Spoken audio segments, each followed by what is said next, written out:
خداوند یسوع مسیح کے قادر مطلق نام میں آپ سب کی سلامتی ہو۔ میں ہوں پاسٹر وسیم یوسف اور آپ دیکھ رہے ہیں ریما ٹی وی۔ میں خداوند کا شکر گزار ہوں اس سارے سیشن کے لیے، ریما ٹی وی کے لیے، جنہوں نے موقع دیا کہ ہم خداوند کے کلام میں سے سیکھیں۔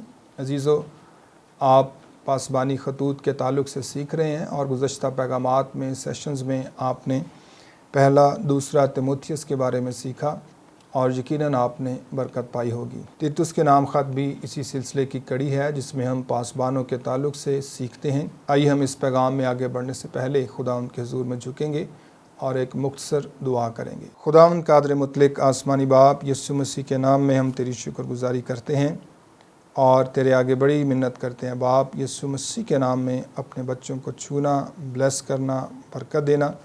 میں اپنے آپ کو، ساری میڈیا ٹیم کو، ریما ٹی وی کو خدا باپ تیرے حضور میں لاتا ہوں۔ جب یہ ریکارڈنگ مختلف لوگوں تک پہنچے تو اس کے وسیلہ سے بہت سے خادمین تقویت پائیں، برکت پائیں، مضبوط ہوں اور تیری بادشاہت کی وسعت کے لیے آگے بڑھیں۔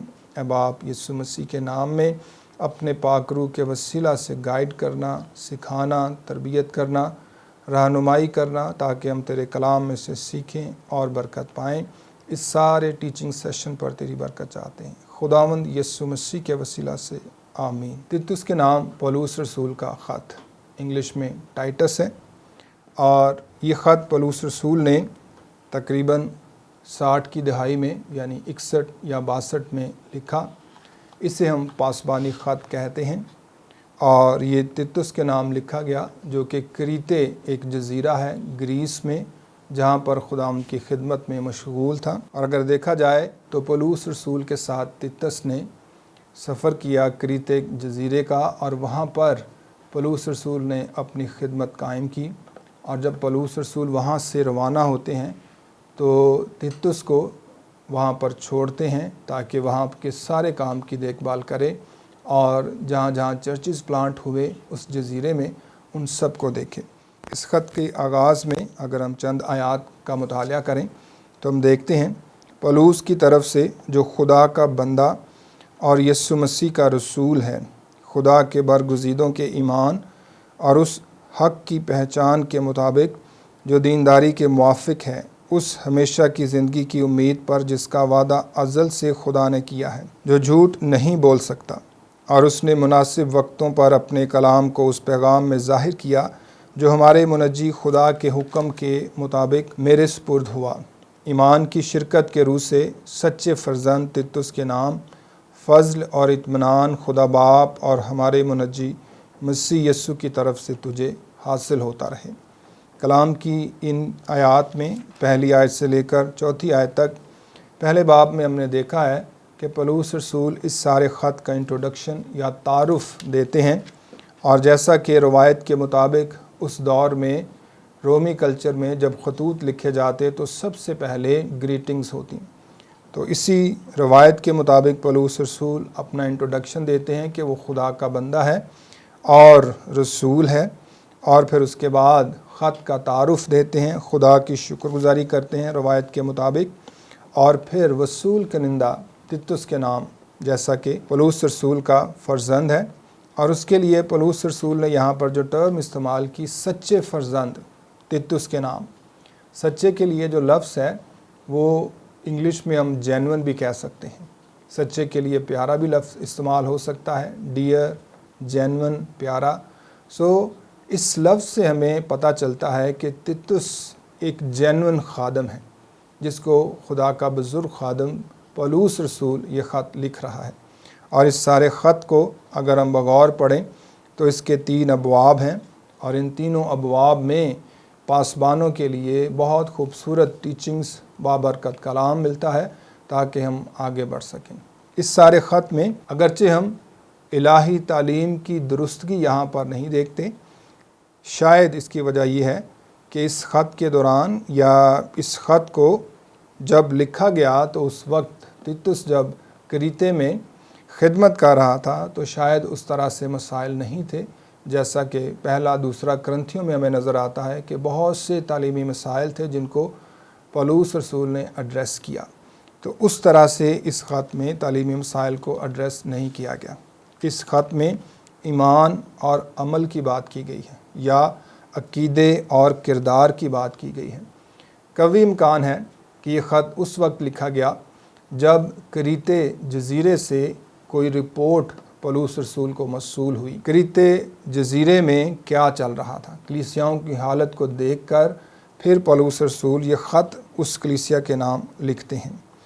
تیتس کا ذکر جو ہے نئے عہد نامہ میں تقریباً 13 مرتبہ آتا ہے۔ اعمال کی کتاب میں ہم تیتس کا ذکر پڑھتے ہیں جب وہ پولس رسول کے ساتھ پہلے اور دوسرے مشنری سفروں کے دوران اس کے ساتھ ہم خدمت تھے۔ تیتس کو پولس رسول شریک اور ہم خدمت بھی کہتے ہیں، اور جیسا کہ پہلے بھی میں نے بتایا سچا فرزند بھی کہا گیا ہے، جس کے لیے لفظ جینون بھی یوز ہو سکتا ہے، یعنی وہ بڑی فرما برداری، ایمانداری، خلوص نیت اور خدا کے حضور میں قائم رہتے ہوئے خدمت سر انجام دے رہا تھا۔ اس لیے پولس رسول اسے سچا شاگرد یا سچا فرزند کہتے ہیں۔ اس کے علاوہ جب ہم کریتے جزیرے کا ذکر کریں تو کریتے ایک مشہور جزیرہ ہے۔ سٹل آج بھی گریس میں، یونان کے علاقہ میں کریتے ایک مشہور جزیرہ ہے، اور سالانہ اگر اس کے اعداد و شمار پر غور کیا جائے 2017 کے اعداد و شمار کے مطابق یورپ میں سب سے زیادہ سیاح جو ہیں وہ کریتے شہر میں یا کریتے جزیرے میں پہنچے، اور سالانہ ملینز یا لاکھوں کے حساب سے جو سیاح ہیں اس جانب، اس تاریخی جزیرے کی جانب رخ کرتے ہیں، جس سے اکانومی پر بہت زیادہ مثبت اثرات مرتب ہوتے ہیں۔ کریتے ایک بہت ہی پرانا، قدیم اور سویلائزیشن سے بھرپور جزیرہ ہے۔ کہا جاتا ہے، مشہور کہاوت ہے، روایت ہے کہ یونان کے دیو ملائک قصوں کے مطابق زیوس جو ایک خدا تھا، اولمپینس کا سب سے بڑا خدا، وہ یہاں پر کریتے جزیرہ میں کسی غار میں پیدا ہوا۔ اس لیے اگر اس کی تاریخ پر غور کیا جائے تو کریتے میں لوگ بہت زیادہ دیو ملائی قصوں پر، یعنی امیجنیٹو میتھیکل سٹوریز پر ایمان یا بلیف رکھتے تھے، غیر معبودوں کو مانتے تھے، پرستش ان کی کرتے تھے، اور بہت زیادہ خدا سے دور تھے۔ کریتے کی حالت یہ ہے کہ یہ سارا علاقہ یا جزیرہ جو ہے خدا سے دور تھا، بت پرستی میں انوالو تھا، اور اس کے علاوہ کریتے جزیرے پر کئی صدیوں مختلف سویلائزیشنز نے یہاں پر قبضہ کیے رکھا۔ رومنز، گریکس، انگلش اور آٹومین امپائر، اور اس کے بعد بالآخر گریکس اٹسیلف، یورپ میں جو ملک ہے اس کے انڈر یہ علاقہ رہا۔ کریتے جو ہے اس کی سویلائزیشن یا تہذیب بہت پرانی ہے، اور اس کے رسم و رواج بہت پرانے ہیں، اور جیسا کہ ابھی ہم نے گریک گاڈز کا ذکر کیا تو وہ وہاں پر ان کی تاریخ جو ہے وہ اس طرح سے ہمیں ملتی ہے۔ تیتس کے نام خط جب اس کانٹیکسٹ میں لکھا گیا تو یہاں پر پولس رسول نے خدمت کا آغاز کیا اور جگہ بجگہ چرچز یعنی ہاؤس چرچز قائم کیے، اور جب پولس رسول وہاں سے روانہ ہونے لگے تو پولس رسول نے اپنے فرزند، اپنے خادم یا اپنے شاگرد تیتس کو وہاں پر چھوڑ دیا تاکہ باقی ماندہ جو کام تھا اس کی وہ دیکھ بھال کر سکے۔ جیسا کہ ہم 5ویں آیت سے پڑھتے ہیں، میں نے تجھے کریتے میں اس لیے چھوڑا تھا کہ تو باقی ماندہ باتوں کو درست کرے، یعنی جو کام رہ گئے ہیں، جو باتیں رہ گئی ہیں باقی ماندہ، ان ساری چیزوں کو آرڈر میں لائے، ترتیب دے، مینجمنٹ، چرچ کو منتظم کرے، ترتیب میں چیزوں کو لائے۔ کہا جاتا ہے کہ کریتے میں کم و بیش 100 شہر تھے، شہر یا قصبے آپ کہہ سکتے ہیں۔ کریتے جو ہے ایک بڑا جزیرہ ہے، اور اس میں 90 سے 100 کے قریب قصبے یا شہر موجود تھے۔ تو ممکن ہے کہ کئی قصبوں میں پولس رسول نے ہاؤس چرچز یعنی گھروں میں چھوٹی چھوٹی کلیسیائیں قائم کی ہوں۔ ان ساری کلیسیاؤں کو دیکھنا، ان کی دیکھ بھال کرنا، پاسبانوں کو مقرر کرنا، یہ سارا کام جو ہے تیتس کے سپرد تھا، تاکہ اس سارے کلیسیائی کام کو وہ منتظم کر سکے۔ اور اگر ہم 5ویں آیت میں آگے دیکھیں، اور میرے حکم کے مطابق شہر با شہر، جیسے ہم نے ذکر کیا کہ یہاں پر کم و بیش 100 شہر تھے، شہر بہ شہر ایسے بزرگوں کو مقرر کرے۔ پولس رسول یہاں پر لکھتے ہیں کہ بزرگوں کو مقرر کیا جائے۔ بزرگ یہاں پر جو ٹرم استعمال ہوئی ہے اسے ایلڈر بھی کہا جا سکتا ہے، کرسچین پریسبائٹر بھی کہا جا سکتا ہے، سینہیڈرن کا ممبر جیسے ہوتا ہے وہ ممبر بھی کہا جا سکتا ہے، یا بشپ بھی کہا جا سکتا ہے۔ بزرگ جو ہے اٹس اے واسٹ ٹرم، ایک بڑی اصطلاح ہے۔ اگر اس کی تاریخ پر غور کیا جائے تو پرانے عہد نامہ میں چھوٹے چھوٹے شہروں کو یہودی بزرگ جو ہیں وہ ان پر حکومت کرتے، ان کو لیڈ کرتے، ان کے انتظام کو دیکھتے، ان پر حکومت کرتے۔ تو وہ جو ٹرم بزرگوں کے لیے پرانے عہد نامہ میں شہروں میں استعمال ہوتی تھی، اسی ٹرم کو پولس رسول یہاں پر بھی استعمال کرتے ہیں تاکہ کلیسیا کا انتظام کیا جائے۔ پولس بجائے اس کے کہ چرچ کے ایک نئے سٹرکچر کو متعارف کراتے، پولس رسول پرانے عہد نامہ کے جیوش سٹرکچر کو ہی یہاں پر متعارف کراتے ہیں، یا اس کو استعمال کرتے ہوئے کلیسیا کی ساری تربیت کو، کلیسیا کی تربیت کرتے ہیں۔ پولس رسول لکھتے ہیں، تیتس سے کہتے ہیں کہ شہر بہ شہر ایسے بزرگوں کو مقرر کرے۔ مقرر کا جو لفظ ہے اس کا مطلب یہ ہے نافذ کیا جائے، اسٹیبلش کیا جائے، اپوائنٹ کیا جائے، یا کسی کو وہاں پر کام پر لگایا جائے تاکہ وہ ساری چیزوں کو، سارے انتظام کو دیکھیں۔ تیتس کا یہ بڑا کام تھا کہ وہ ایک بشپ کے طور پر اس سارے علاقے میں جگہ جگہ جہاں جہاں بھی پاسبانوں، ایلڈرز، بزرگوں کی ضرورت تھی، وہ بزرگوں کو اپوائنٹ کرتا، مقرر کرتا۔ جو کلیسیا میں سینئر لوگ تھے، بزرگ تھے، ان کو دیکھ کر مختلف چرچز میں، ہاؤس چرچز میں انہیں مقرر کیا جاتا۔ تو یہاں پر جو مقرر کرنے کے لیے ٹرم ہے، یا بزرگ کے لیے جو ٹرم ہے، اس کے مطابق اس کو ہم اس تصویر میں دیکھ سکتے ہیں کہ جیسے کسی کیپٹن کو مقرر کیا جائے، اور وہ کیپٹن فوج کے تمام معاملات سے واقف ہو، وہ جنگی مہارت سے بھی واقف ہو، آلات سے بھی واقف ہو، ہتھیاروں سے بھی واقف ہو، اور جنگ میں کون کون سے ٹیکٹکس استعمال ہوتے ہیں ان سب سے واقف ہو، اور سینئر جو ہے سپاہی یا سولجر ہو، اس کو کیپٹن کے طور پر مقرر کیا جائے۔ اسی پکچر کو اگر ہم یہاں پر رکھیں تو کریتے میں پولس رسول چاہتے ہیں کہ ایک کیپٹن مقرر ہو جو کہ ساری صورتحال کو دیکھے، جانچے اور ترتیب کو لائے تاکہ کلیسیائیں مضبوط ہوں اور خداوند کا کام بڑھتا چلا جائے۔ اگر ہم 6 آیت میں دیکھیں تو 6 آیت سے 9 آیت تک ہم دیکھتے ہیں، جو بے الزام اور ایک ایک بیوی کے شوہر ہوں، اور ان کے بچے ایماندار اور بد چلنی اور سرکشی کے الزام سے پاک ہوں، کیونکہ نگہبان کو خدا کا مختار ہونے کی وجہ سے بے الزام ہونا چاہیے، نہ خودرائی ہو، نہ غصہ ور، نہ نشہ میں غل مچانے والا، نہ مار پیٹ کرنے والا، اور نہ ناجائز نفع کا لالچی، بلکہ مسافر پرور، خیر دوست، متقی، منصف مزاج، پاک اور ضبط کرنے والا، اور ایمان کے کلام پر جو اس تعلیم کے موافق ہے قائم ہو، تاکہ صحیح تعلیم کے ساتھ نصیحت بھی کر سکے اور مخالفوں کو قائل بھی کر سکے۔ آمین۔ یہاں پر جب ہم نے یہ حوالہ جات 9 آیت تک پڑھے ہیں تو یہاں پر ہم دیکھتے ہیں کہ کس طرح سے پولس رسول ایک خادم کے اوصاف یا اس کے کردار کے متعلق بتاتے ہیں کہ خادم کا کردار کیسا ہونا چاہیے۔ اس خط میں جو پورا خط 3 ابواب پر مشتمل ہے، اس میں بشارت کے لوازمات بتائے گئے ہیں، یعنی ایسنشلز آف ایونجلزم۔ جب آپ نے خدمت کرنی ہے تو اس کے کون کون سے لوازمات ہیں، کیا کیا طریقے ہیں۔ تو ان بشارت کے لوازمات میں سب سے پہلے پولس رسول پہلے باب کی 5ویں آیت سے 9ویں آیت تک لیڈرز کے متعلق بات کرتے ہیں کہ لیڈرز کیسے ہونے چاہیے، پاسبانوں کا کردار کیسا ہونا چاہیے۔ اس سیشن میں آج ہم اسی بات پر غور کریں گے کہ پاسبان کا کردار کیسا ہونا چاہیے، تاکہ وہ کلیسیا کی رہنمائی کر سکے، یا وہ پاسبان کیسا ہو کہ کلیسیا کی رہنمائی کر سکے۔ 6 آیت میں جیسے ہم نے پڑھا، جو بے الزام اور ایک ایک بیوی کے شوہر ہوں اور ان کے بچے ایماندار اور بد چلنی اور سرکشی کے الزام سے پاک ہوں۔ آمین۔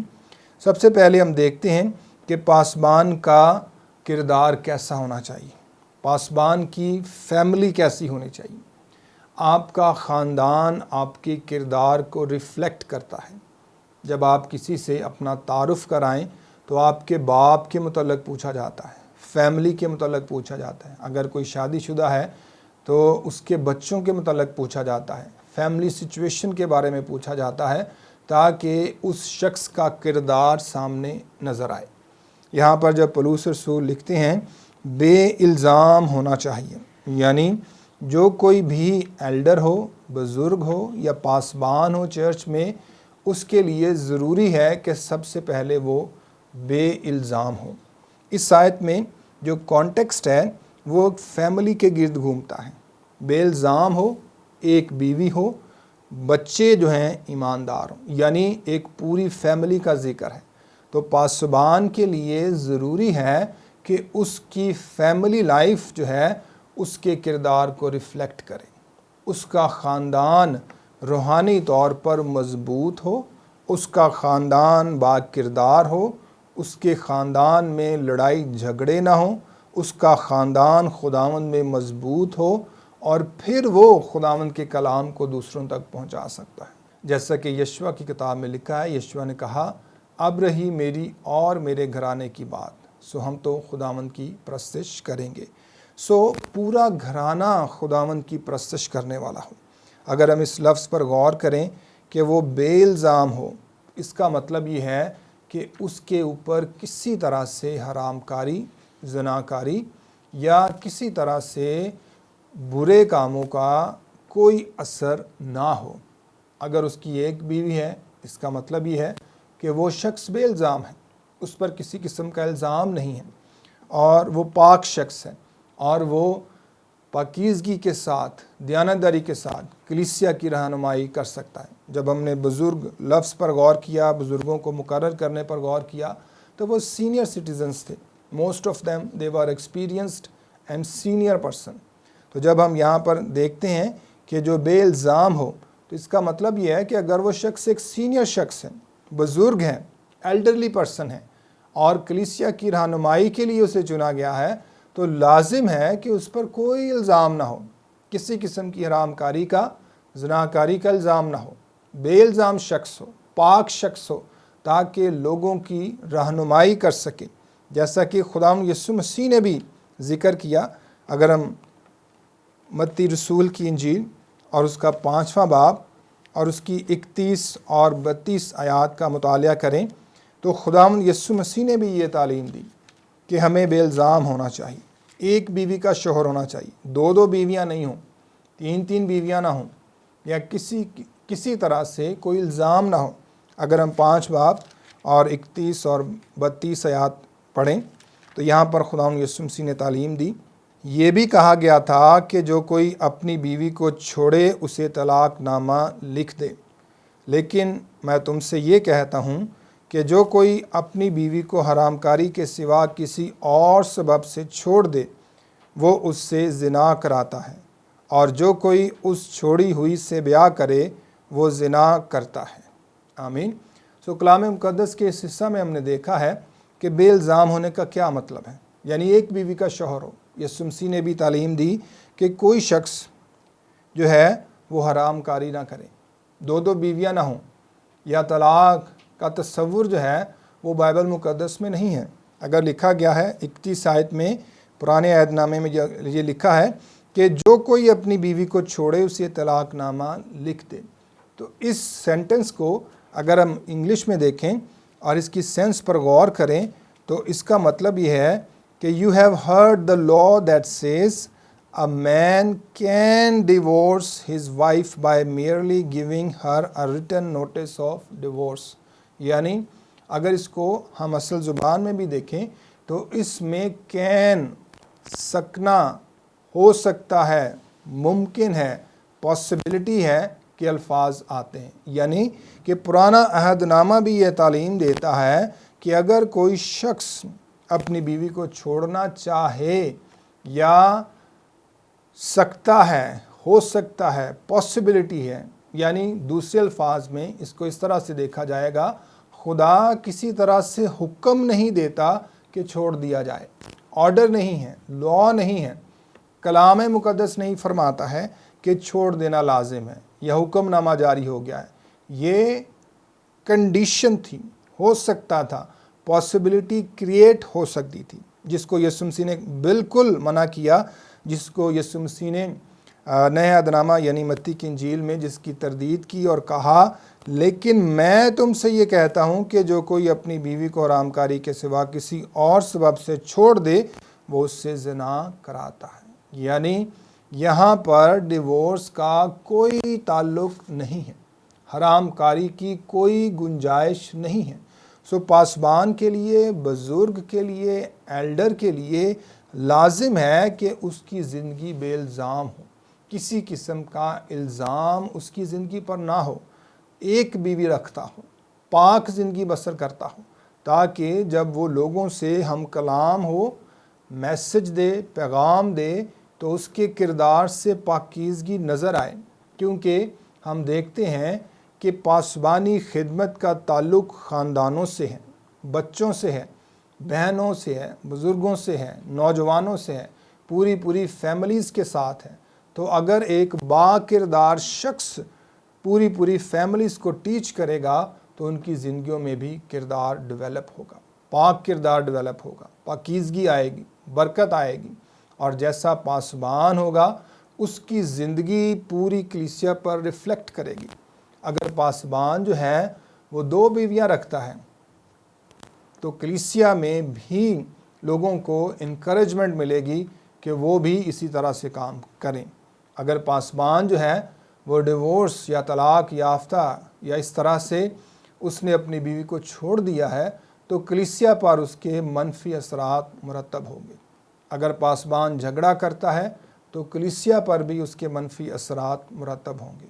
اگر پاسبان شراب نوشی کرتا ہے یا کوئی اور برا کام کرتا ہے تو اس کا اثر کلیسیا پر بھی ہوگا۔ اسی لیے پولس رسول اپنے سچے فرزند تیتس کے نام لکھتے ہیں کہ بزرگ کے لیے، پاسبان کے لیے لازم ہے کہ وہ بے الزام ہو، اس پر کسی قسم کا الزام نہ ہو، وہ پاکیزگی کے ساتھ کلیسیا کی رہنمائی کرتا ہو۔ سو میرے عزیزو، یہاں پر ہم نے دیکھا ہے ابھی تک کہ پاسبان کا کریکٹر، کردار کیسا ہونا چاہیے۔ پہلی بات ہم نے دیکھی ہے کہ وہ بے الزام ہو۔ نیکسٹ ٹائم دوسرے سیشن میں ہم یہیں سے سٹارٹ کریں گے اور مزید دیکھیں گے کہ اس کا خاندان کیسا ہونا چاہیے۔ سو آئیے ہم خدا ان کے حضور میں جھکیں اور اپنے سروں کو جھکائیں اور دعا کریں کہ آج کا سیشن ہم سب کے لیے باعث برکت ہو۔ اور ابھی تک جو ہم نے سیکھا ہے کہ کریتے جزیرے میں جب پولس رسول نے خدمت کی تو اس کے بعد پولس رسول نے اپنے سچے فرزند تیتس کو وہاں پر مقرر کیا تاکہ وہ اور شاگردوں کو یا لیڈرز کو وہاں پر مقرر کرے۔ سو میرے عزیزو، مزید ہم نے سیکھا کہ ایک پاسبان کا سب سے پہلا کردار یا پہلی خصوصیت یہ ہو کہ وہ بے الزام ہو۔ آئیے ہم بھی اپنی زندگیوں میں اسی طرح سے اسی خصوصیت کو یا اس کردار کو اپنائیں اور یسوع مسیح کی مانند بے الزام ہوں، پاک ہوں اور خداوند کے لیے زندگیوں پر اثر چھوڑیں یا ان کو تبدیل کریں اور یسوع کے پاس لائیں۔ آئیے ہم دعا کریں۔ خداوند قادر مطلق آسمانی باپ، تیری شکر گزاری کرتے ہیں اس سارے سیشن کے لیے، اور ہمارا ایمان ہے کہ تو اپنے بچوں کو برکت دے گا، اور جتنے لوگ تیرے کلام میں سے سنتے ہیں ان کی زندگیوں میں برکت آئے، یہ مضبوط ہوں، تیرے کلام کو سیکھیں، آگے بڑھیں۔ تیتس کے نام خط بہت سے پاسبانوں کے لیے، شاگردوں کے لیے، مبشروں کے لیے، رسولوں کے لیے اور جتنے خادم ہیں ان سب کے لیے باعث برکت ہو۔ تیرے لوگ تربیت یافتہ ہوں، آگے بڑھیں، ترقی کریں اور خداوند یسوع مسیح کا نام جلال پائے۔ تیرا شکر ہے باپ، تیرے پاک روح کے لیے تیرا شکر ہو جس نے ہمیں سکھایا اور تربیت کی۔ خداوند تیرا شکریہ ادا کرتے ہیں، اس سارے کلام کو تیرے ہاتھوں میں دیتے ہیں، اپنے بچوں کی بڑی رہنمائی کرنا، مدد کرنا۔ خداوند یسوع مسیح کے وسیلہ سے آمین۔ تھینک یو سو مچ ناظرین اس سارے سیشن کو دیکھنے سننے کے لیے، اور یقیناً یہ سارا سیشن آپ کے لیے باعث برکت ہوگا۔ اگلے سیشن میں بھی ہم خدا کے خادمین یا پاسبانوں کے کردار کے تعلق سے بات کریں گے، اور مزید ہم دیکھیں گے کہ پاسبان کی فیملی لائف کیسی ہونی چاہیے۔ آج ہم نے صرف ایک نقطے پر بات کی کہ پاسبان کا بے الزام ہونا ضروری ہے۔ نیکسٹ ٹائم ہم دیکھیں گے کہ اس کی اولاد کیسی ہو، یا اس کی اولاد جو ہے اس کا کردار کیسا ہو، اور ان اے بگ پکچر ہم دیکھیں گے کہ پاسبان کا خاندان کیسا ہونا چاہیے۔ تھینک یو سو مچ۔ خداوند آپ سب کو برکت دے۔